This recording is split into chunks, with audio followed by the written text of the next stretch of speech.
Hello everybody, welcome to the Brain Cell Bomb channel, where we record things for the third time and start to go blind from this light. Hope you guys are having a wonderful day, evening, night, I don't care when you're watching this. So today, we're going to be talking about Star Wars The Clone Wars. 3 baseball trick shots. Wait. So, I'm not talking about the show. I'm about to do a bit of a history lesson here in just a minute. So, I'm what you call a casual Star Wars fan. I don't really, I watch the movies, I enjoy them, I play the games, some of them, I've dabbled in some of the shows, but I never really liked them. Star Wars Rebels, I'll have to rewatch that, I didn't really like it. And then, especially Star Wars The Clone Wars. Now, what spiked my interest in all this was when I was little, I never really liked Star Wars The Clone Wars. I don't know, I guess it was just too dark for me. I don't really have a definite reason why I didn't like it. I just remember not wanting to watch it when it was on. I remember I got a McDonald's toy and I was really upset because I didn't like it.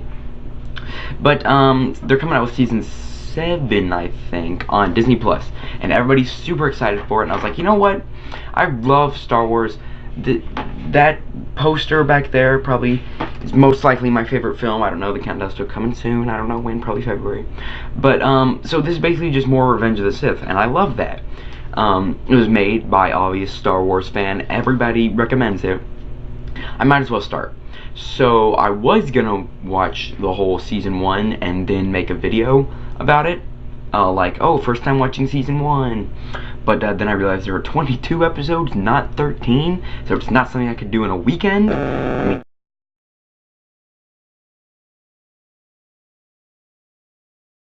because I have stuff to do on that weekend. So instead I watched the film. So I don't know if the film came out theatrically. I don't know if it was just for networks. I don't know. All I know is that Star Wars Clone Wars is a very... They're stupid with names, because you got Clone Wars, which came out in 2003, which was like 2D animated. Then you got Star Wars Clone Wars, which was 2007 film. Then you got Star Wars Clone Wars, which was 2008 series. So I watched the 2007 film. And this isn't a review-ish. This won't be in the countdown of like when I do my stuff. I know The Mandalorian is, but that's the series. I don't know, ignore it. So today I'm just kind of gonna be rambling on about Star Wars The Clone Wars 2007. Let's do it. I'm gonna try to find some footage to explain what I'm talking about here, but this is a very strange film and how it's set up. It doesn't even feel like a film. I don't know if it's because I know there was a series going off this, and this was probably a bit of a pilot of sorts. But literally the whole movie is just one long action sequence, or it just jumps from action sequence to action. You know, all movies have an act 1, act 2, and act 3. This movie does not. This movie literally feels like 2 to 3 episodes of a show mixed together. And like I said, it just goes from action scene to action scene to action scene to action scene to action scene, and it's just like, what the actual heck is going on? The plot goes that the Jedi are asked to save Jabba the Hutt's son because he was kidnapped by the bad guys, I think the Sith? No, so the plot is basically, I think the Sith, no, it wasn't the Sith, I don't know, it was some people who kidnapped Jabba the Hutt's son, and then Jabba the Hutt asked the Jedi to go get it back so then they can get better trade routes or something with Jabba the Hutt and everything he owns. So it's a simple plot, you know, the Jedi gotta go save them, but they're in the middle of like a war, so it's almost like, I don't know what exactly is going on. I don't know, it's not very confusing. It's just Obi-Wan Kenobi always seems to be doing his own thing. So basically this is the start of the series. This is why it feels like a pilot episode, just longer, because Anakin ends up getting a Padawan, Ahsoka. And Ahsoka, I've been told she is kind of annoying at first, but you just gotta just wait her out and then she gets better.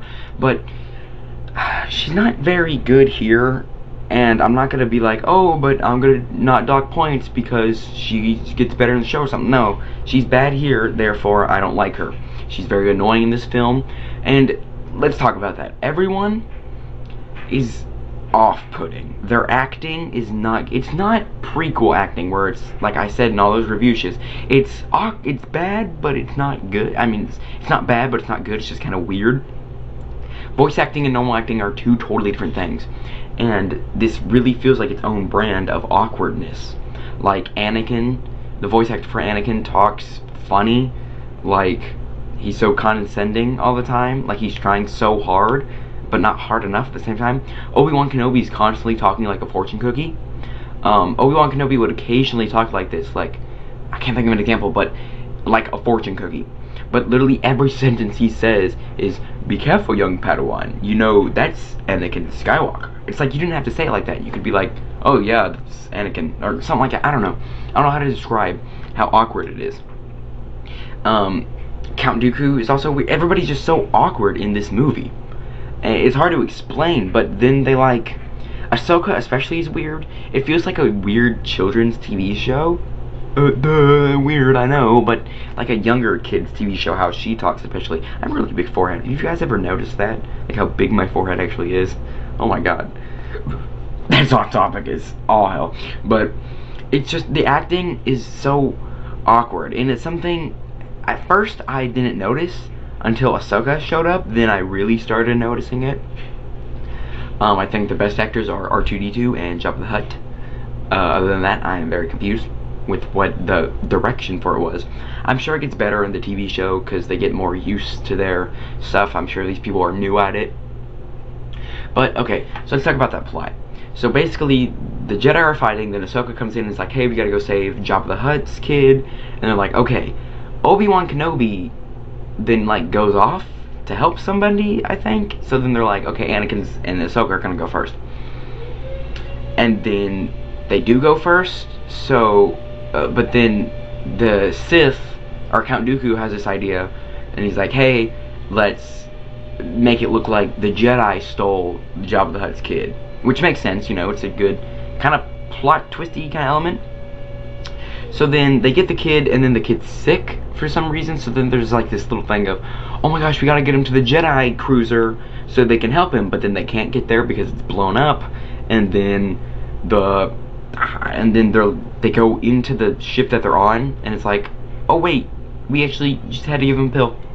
So what was the whole plot of him being sick? What was the point of that?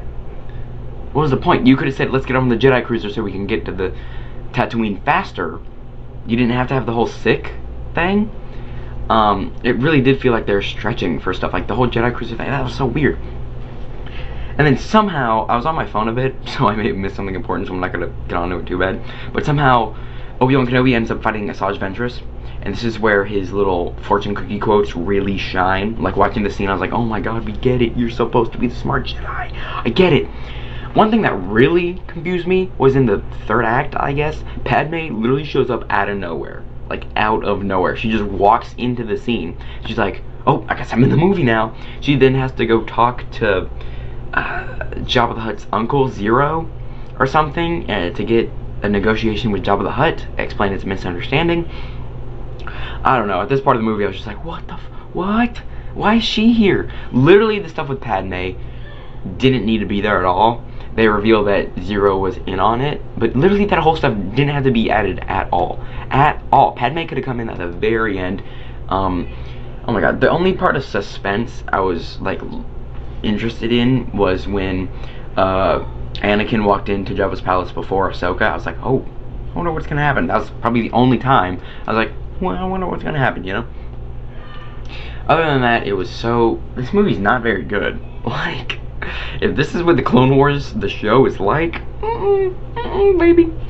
Okay. The animation, okay, I was never really the biggest fan of the style. It's grown on me over the years. I do find it interesting, except for the girls. Everybody's mouth moves kind of weird, but the girls have such big lips. Like, I'll show a picture of, like, Padme and Ahsoka, especially. They have such huge lips. And it's kind of annoying to see them move. I'm like, ugh, stop, that's so weird. Like, ugh, I got some white teeth. But it's like, ugh, I don't know, that's the biggest problem I had. I just would always just stare at her lips and be like, It's so, like, it's just weird to watch. It's not, like, Uncanny Valley, it's just awkward. Other than that, Ahsoka's eyes were kind of weird. But the animation was fine. The lightsaber fights were kind of stiff and awkward. almost like a mix of the prequel fights and the original trilogy fights. You know how they were kind of different, like prequel was more stylized and more like a sword fight, and then the original trilogy was just like stick, stick, stick. Well, it's kind of the mix of that. But I don't know. Like I said, this isn't part of a review, so I'm not ranking it anywhere. But I'm going to give it a 5 out of 10, closer to a 4 than a 6, if that makes any sense. I don't know. This movie was just not what I was expecting. I was honestly expecting like a really interesting story, because that's what Star Wars is. But this literally just felt like a pilot episode to a show, just a longer one. And that may be what it is. I don't know. I don't do research for this stuff. I just watch the movie as is. But yeah, so what I'm learning, what you are getting from this is I'm going to be watching Star Wars The Clone Wars. I'm going to start binge watching it. I think if you guys are interested, each season I'll do like a first time watching season blah for blah blah blah, or I could do an episode by episode. I like doing those. Those are a very fun thing to do, but I'd have to watch the season in like 2 days. Anyways, that was my review on. It's more of a review-ish, more of a ramble on about Star Wars The Clone Wars 2007 film. Thank you guys for watching. I don't know, I just really want to get into Star Wars. I need a new series to watch because, I don't know, I just want a new series to watch, and the show looks so interesting. I'll probably be watching Rebels after that too, since Rebels is kind of a follow-up. A lot of people say that they don't like Rebels, but I don't know. Anyways, thank you guys for watching. Video over. Why did I do that? I don't know how to end this video. Save 50% or more on car insurance with Geico today. Not sponsored.